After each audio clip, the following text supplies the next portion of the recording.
get cozier. Hi, hello everyone.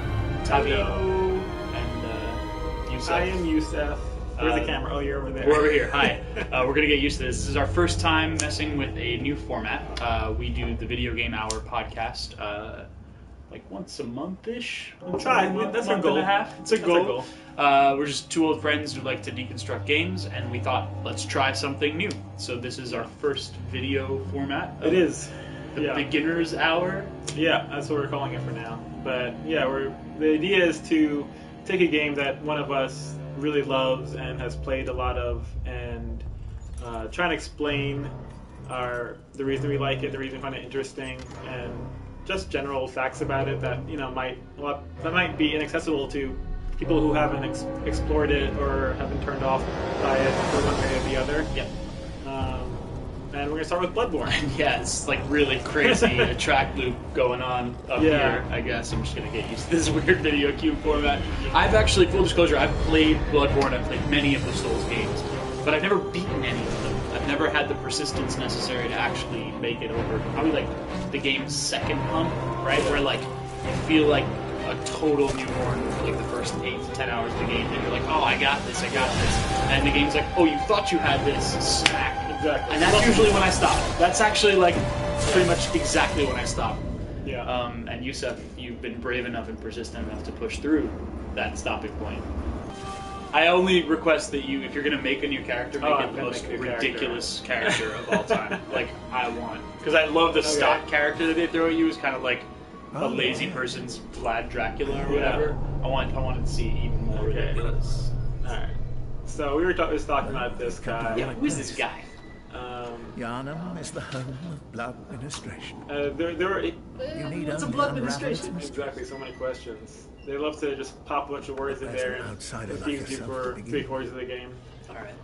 But you're an outsider who's come to the town because you are seeking, it's assumed you're seeking blood administration, which is what Yharnam is known for. Okay. Basically transfusing blood into you that is magical in nature and makes you and heals you. A lot of people go for health reasons. So I want this guy to be as ridiculous as possible. All right, let's do it. Enter a name. I think his name should be a mixture of both our names. All right. Because that's ridiculous. Let's do it.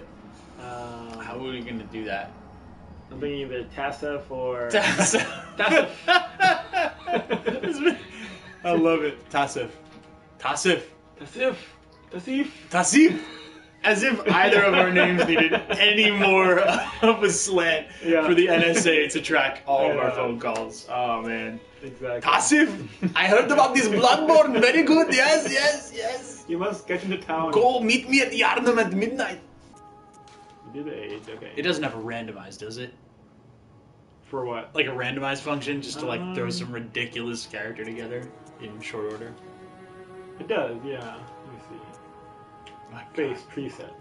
I gotta say though, you know, the game. Yeah, this game in a lot of ways is pretty beautiful. Like it's got a very unified art direction. But these characters are hideous. Yeah, no, it's kind of like it feels like you're playing Oblivion. Yeah, like totally. A Bethesda game. Oh man, it's like it's very difficult to play. Can I give him a mustache?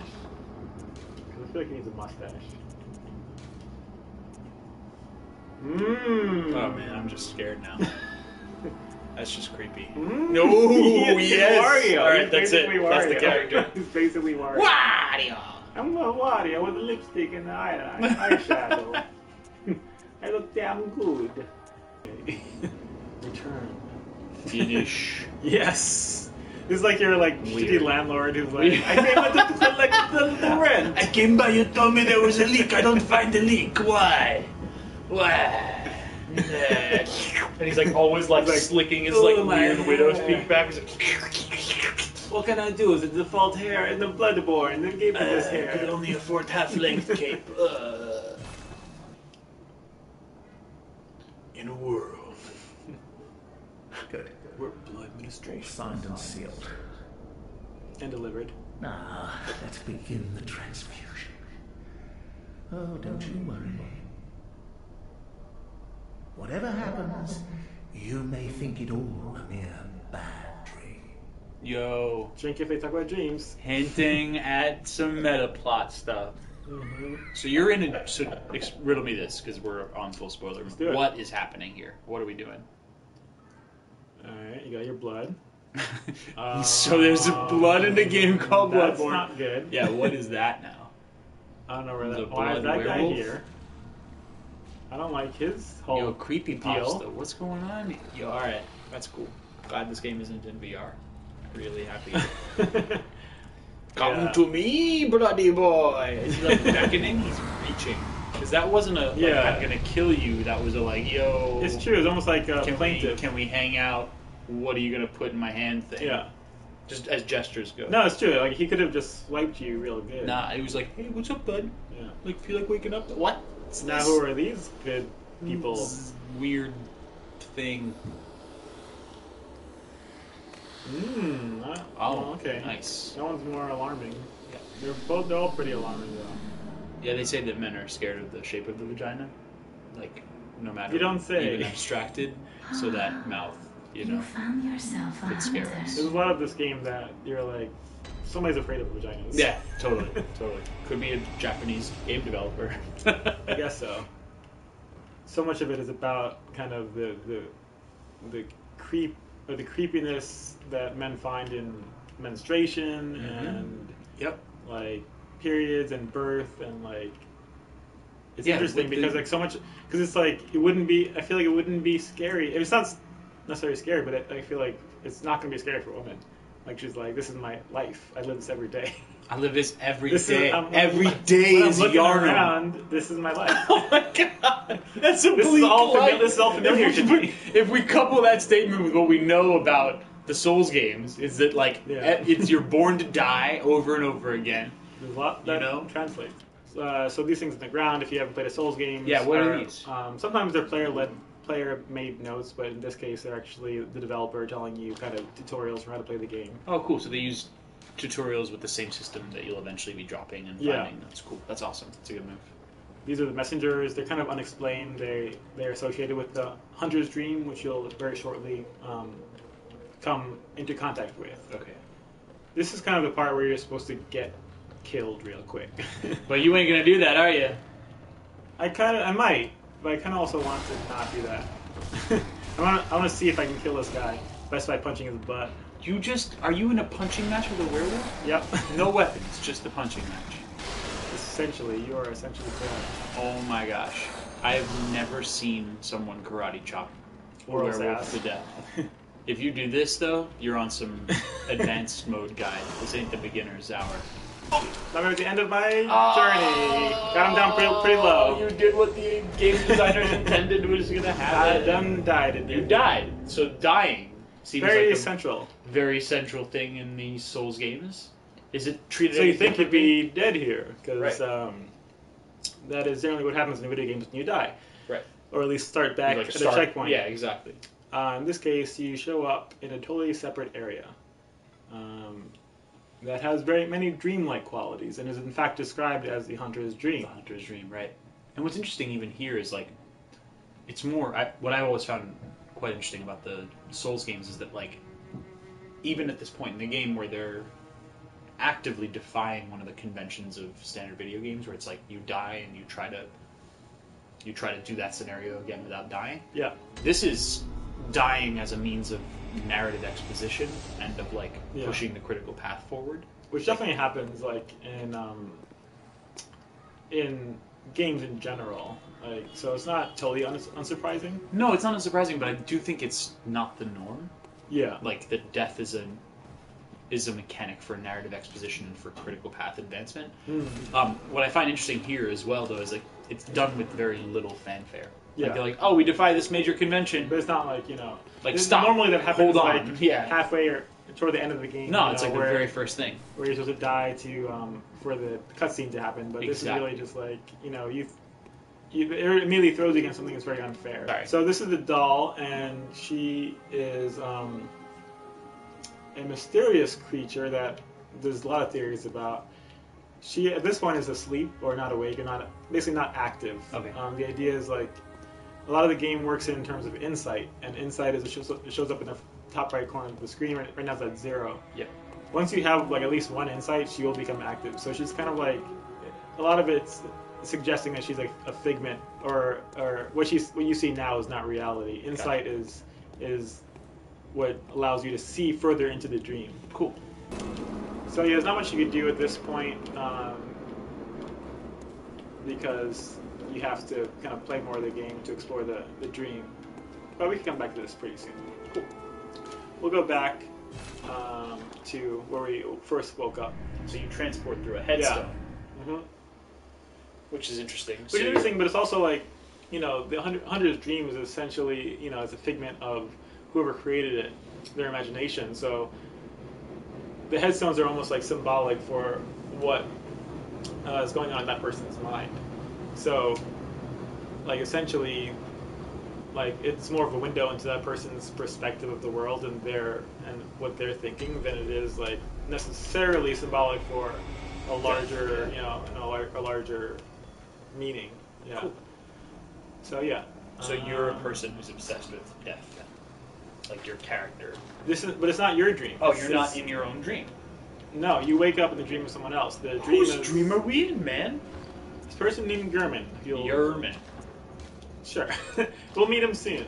But now we have our weapons. All right. Let's hear about that werewolf. Yeah. What you gonna say now, werewolf? Ah, and then another major game concept was just revealed there. Yeah. What's this about blood echoes being retrieved? With blood echoes in the game, look how quickly I ended this for werewolf's life without my punching.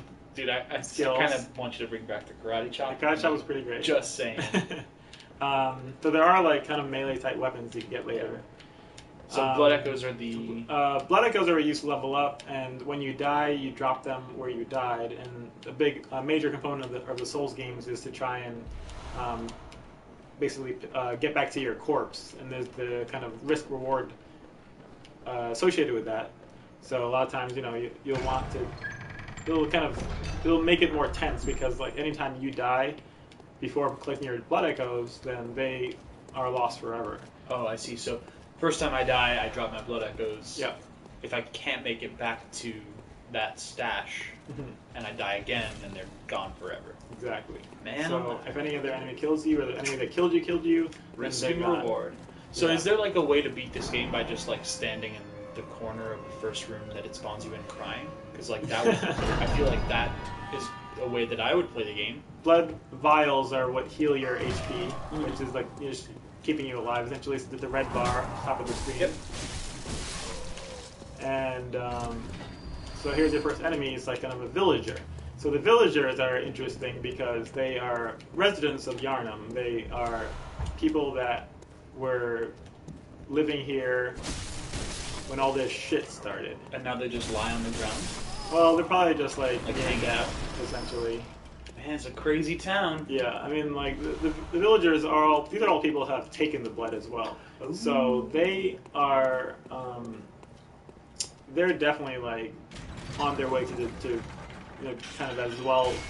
They're transforming into beasts. So like just pretty much everybody you see will have taken the blood in some form or another. The villagers are kind of recruited by the Healing Church, actually, which is across that bridge over there. Those mother...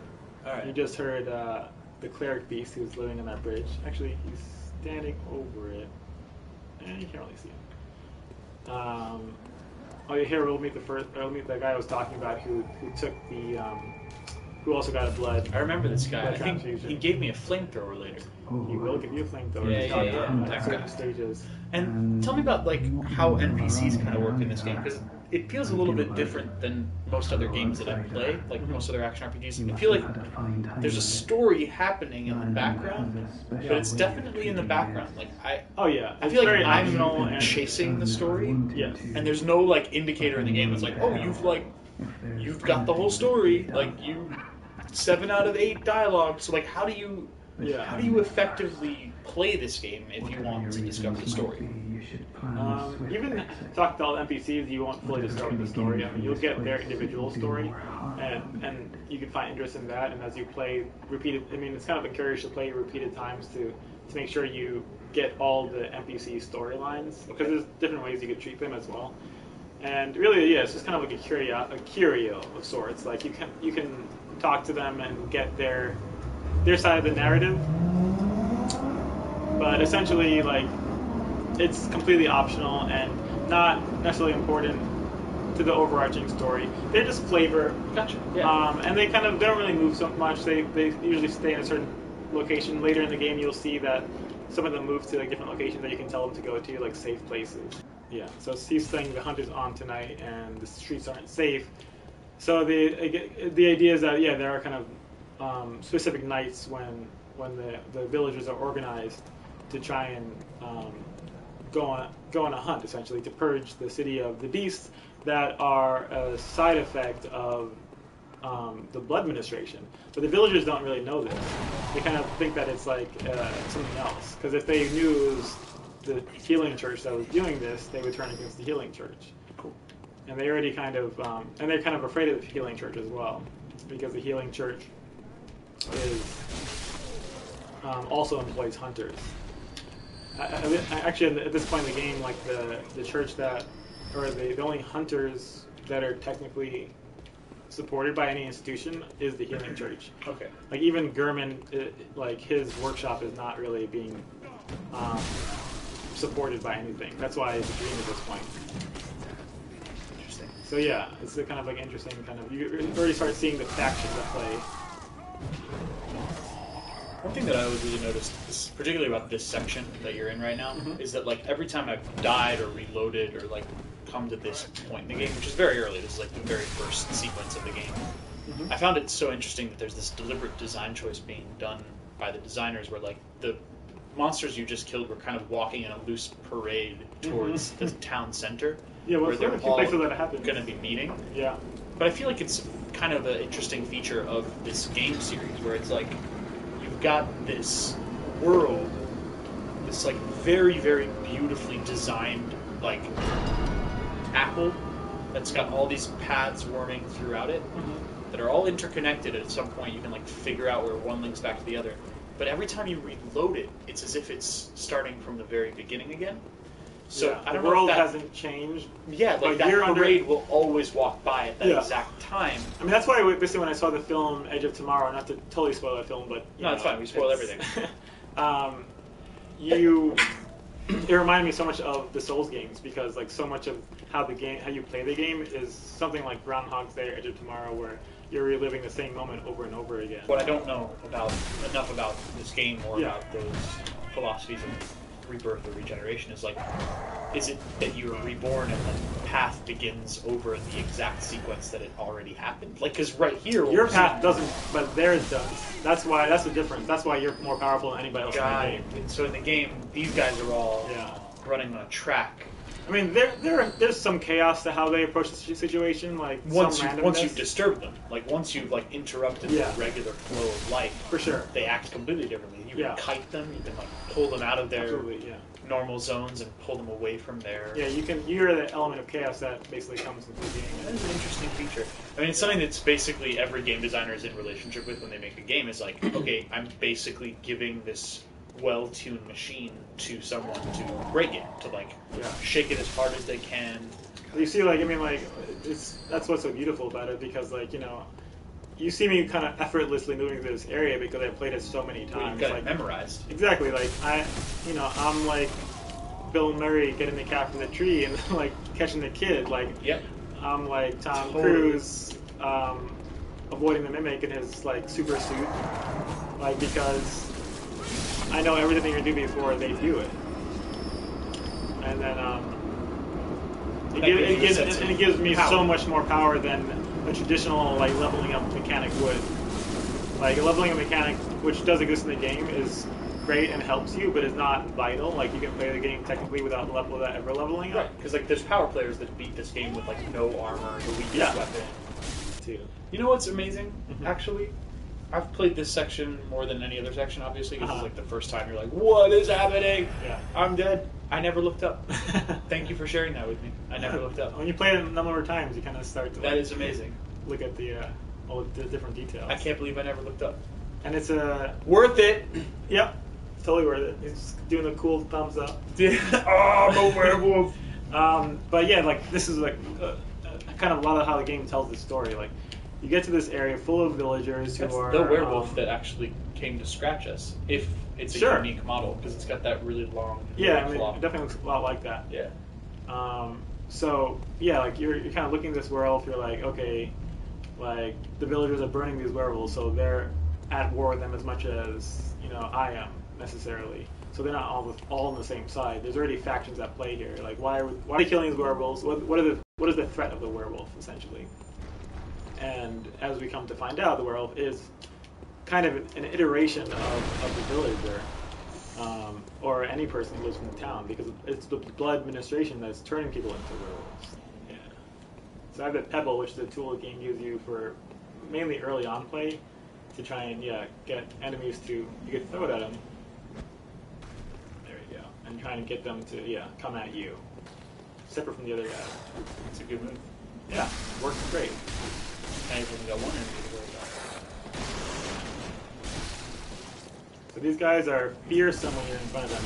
The whole strategy for them is get behind them and never let them kind of evade you. And I mean, it might be, again, the beginner in me saying, it feels like that's a pretty solid strategy for a lot of the enemies that I encountered. It's definitely a very go-to strategy for a Souls game. So get behind your opponent. Especially you see these guys, their arms, they have long reach, they can jump, they're fast, they're very unpredictable. They have like 4 or 5 different kinds of attacks they can hit you with.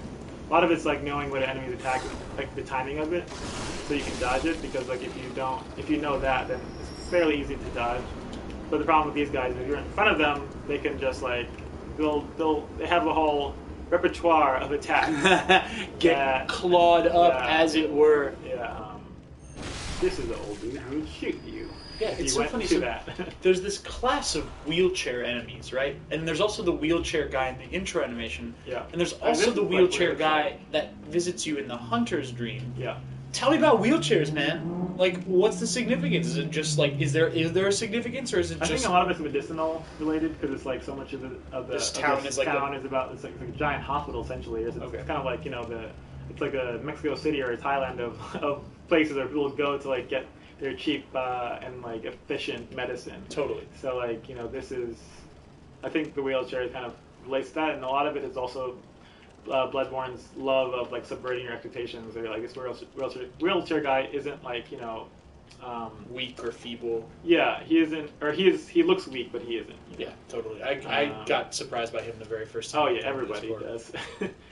This is an important bit of lore, which they sometimes drop around. You see these notes dropped around. It brings up Old Yharnam, which is a place you haven't been to before, which is a part of Yharnam that is completely sealed off. And it talks about kind of the villagers, their hatred or distrust and kind of sense of betrayal at the Healing Church, because essentially the Healing Church locked themselves away from the rest of the town, while beasts are just kind of are running wild, and everyone has to stay inside their house. The streets aren't safe, so it's like a very Oh, I still remember the incredible sense of triumph I had when I opened this door. Yeah, this took me forever. So long. Forever. Like, here it is. German himself, the man. What's up, German? So you kind of tell just by looking at his model, he's not the guy from that intro movie. Like for one thing, no, he does have that. No, because that guy had like eye patch, and he did not. Aha! You must be the new hunter. Indeed, we are. It's me, Tavit. Welcome to the hunter's dream. Tavit? This will be your home for now. For now. I am Important to know. Gammon. Friend. You forgot his name. I mean, that's very likely. He's been here for what's suggested to be like an incredibly long period of time. Yeah. All right, my name again. Right. German. I mean, that's kind of what's interesting about it, because like I was talking about the Groundhog's Day aspect of the game. can also backfire. You know, Groundhog Day and Edge of Tomorrow are only great because they get out at the end. Right. So this is what would happen if you were stuck in that loop forever, like, you know, for you know, a virtually infinite amount of time. Lose your sense of self. You lose your sense of self. I mean, it's very, you know, it's a very desperate situation that he's in. Like, he's basically stuck in this dream. But that be that as it may, he has a job to do, which is to get you to seek the Pale Blood. It's really interesting for me, as someone who admires these games but has never completed one. The idea that like so many of the pillars of the game experience in this game are about the player like resigning themselves. Like you have to like resign yourself to the idea of death being like totally regular and a part of the experience, which is like not a very gamerly thing to do.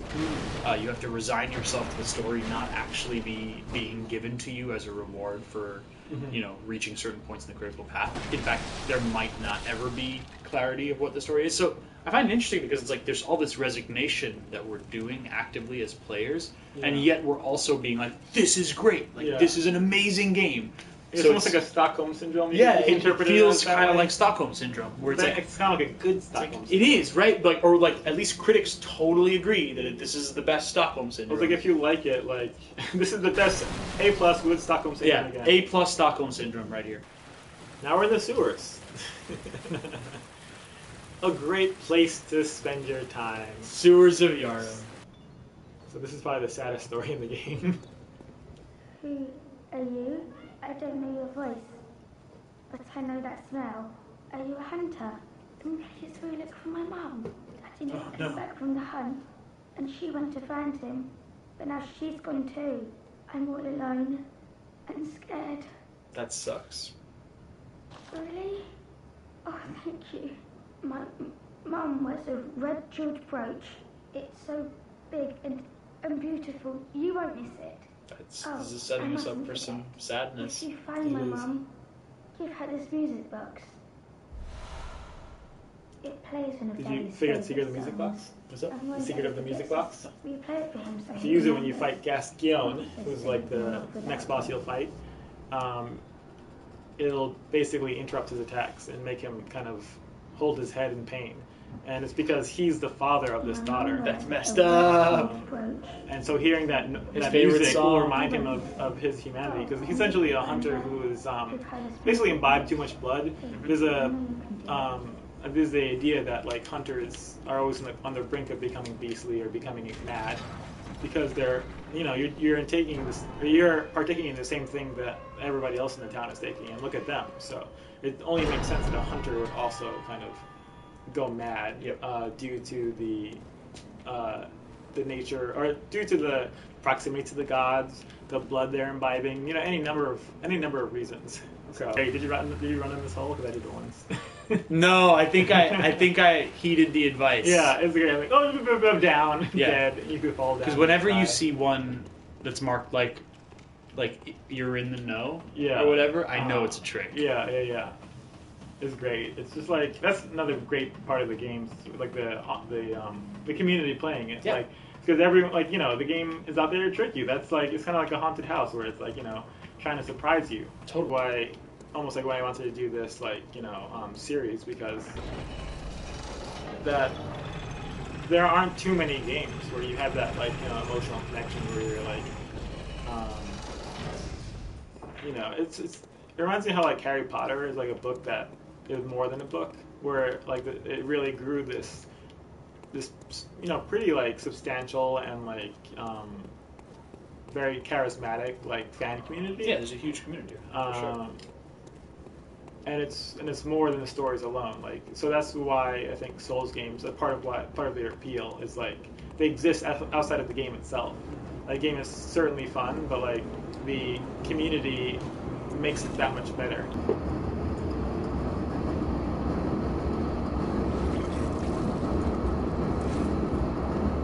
I mean, he's still hunting, you know. Yeah. He's still doing his job, but he's kind of like a lot of the characters in the game are continuing, you know, their cycle, their job, despite there not really being a point anymore. Right. You know? Which is a very common theme in the Souls games. So he's just like, I mean, he's right. I will be a beast sooner or later. Like if you trust the logic of the game, you know. Sure. Oh, nice. Yeah, right. Oh my gosh, that's Wow, that distance. You're just like so. Run away! Oh my God! There's no way to get away from him. There's no way to get away from him. Look at this! Look at this! It's really, really ridiculous.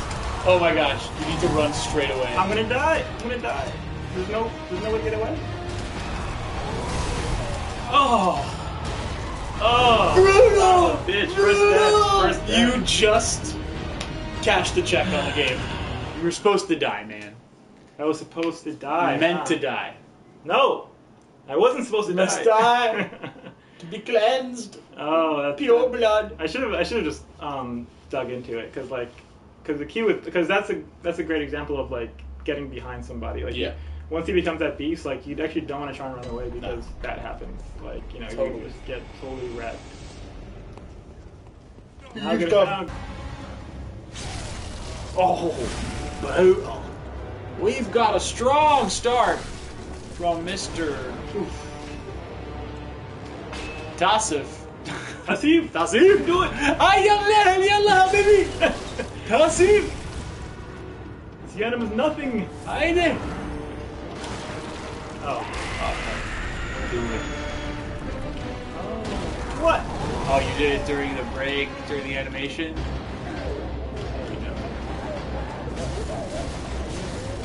Get an arm back! Take him down! Take him down! Oh, use him so...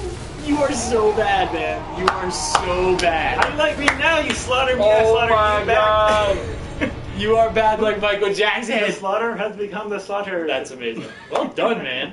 Thank you, sir. Thank you. So I mean, with all your prey slaughtered now, Yeah. any pieces of advice now? You know, like how can we be as ill as you? Find the music box. Find the music box. Find the music box. It can be kind of like obvious, as you saw. Like it can sometimes be like a bit of a crutch because Yeah. if it doesn't work, you need to have a plan. Exactly. Here's a red brooch. Uh-oh. What does it say on it? Another big thing of the game is item description. Okay. And they tell you a lot of story if you read them. A woman's bright red brooch engraved with the name Viola. Perhaps the jewel is a gift from a hunter. Used to change into a droplet blood gem and fortifies any weapon. Whoa. So you're using their misfortune to increase your own skill and your own ability. Sounds about right. Brutal, man. This woman died here. And it looks like she may have been knocked off this ledge. Yeah. And she was trying to probably convince him to come back home. Mm-hmm. Sadness. But a hunter must hunt. Hunters gonna hunt. You know, as Eileen has told us, and she's smart, so we should take We gotta her take it. advice. What's amazing to me is that, like, you know, for the viewers at home, they'll Yeah. probably be seeing an edited version of this. But we've been sitting here for just under 2 hours, let's just say, for Sure. real gameplay, not the character creation, whatever. And in 2 hours, you've gone through what took me maybe 20 to get this far in the game. So that just, it pricks the heart. I think but you shouldn't feel that way because it took me a while too. It's like Yeah, it's really that's like why this game is about understanding the game more than it is numbers ticking up on a character sheet.